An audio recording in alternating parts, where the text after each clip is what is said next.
3 decades later, we are still so fascinated with Charlie's Angels. Now there's a brand new book, Angelic Heaven, out there for all you Angels fans. And joining us tonight is the author of that book, Angels expert, probably one of the biggest Angels fan of them all, Michael Pingel. Thanks for joining us, Michael. Thanks for having me. Of course, you got this new book out, Angelic Heaven. You're also the creator of the website, charliesangels.com. Absolutely. Now, Michael, there are 2 Charlie's Angels movies. Talk of a third, talk of a reunion. Why is it that we all just love Charlie's Angels so much? Well, you know, I think because in the 70s, it kind of represents what the 70s was. And, you know, we all have our favorite Angels. We all were watching Charlie's Angels every week on a Wednesday, which is today.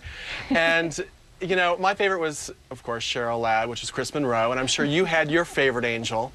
And we still love our Angels. And if you looked even today, you know, we see them on magazine covers. We just love our Angels, and we cannot have more of them. We want more, and we want more. We want a reunion. And we'd love to see a third film. That would be great, too. Well, now, I'm sure you're in communication with a lot of the other fans. You have this website, as I mentioned. What are some of the weirdest things you hear from fans? Well, you know, I can't really say the weirdest things because a lot of them are a little X-rated, you know, what they want to do with, you know, their Jill Monroe or Farrah Fawcett, or what they did with their, you know, Farrah Fawcett's poster. All right, poster. keep it G-rated.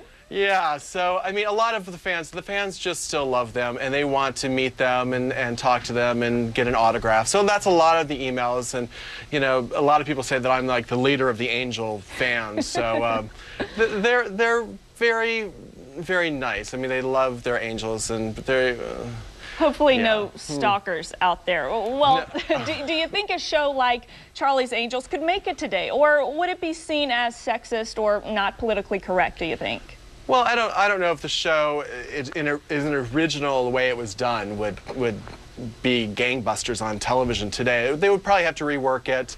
But, you know, you have to look at it that 3 women, it would be great again to have a television show. And in the 70s, they were #1. And, you know, feminists at that point were saying, you know, Charlie's Angels is, you know, demeaning to women. But, you know, 3 actresses had the #1 TV show in the 70s. And, you know, how can you go wrong?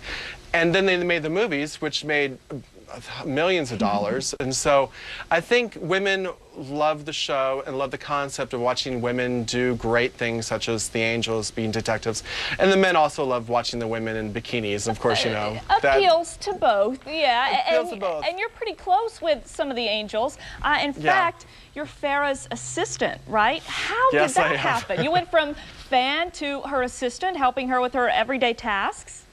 Well, what happened was I was on Chasing Farrah. Right. Her reality show, and then she wanted to look at some of the collectibles, so she came over to my apartment and saw the collectibles, and she's started a website, so she had some questions about that, and one thing turned into another, and now I'm, you know, organizing her life and taking care of a lot of different things. So it's fun. It's nice to know that she's such a a regular human being. She's Your dream job? My dream job would have been on set of Charlie's Angels, but. No, it's pretty much up there. She's a wonderful person, and she's just really down to earth and very, very nice. Well, I know that you're loyal to all the Angels, not just Farrah. Absolutely. And fans are rejoicing everywhere, Michael, with this book, Angelic Heaven. It is available now in bookstores everywhere. Michael Pingel, thanks so much for joining us. We appreciate it. Thank you for having me. Of course.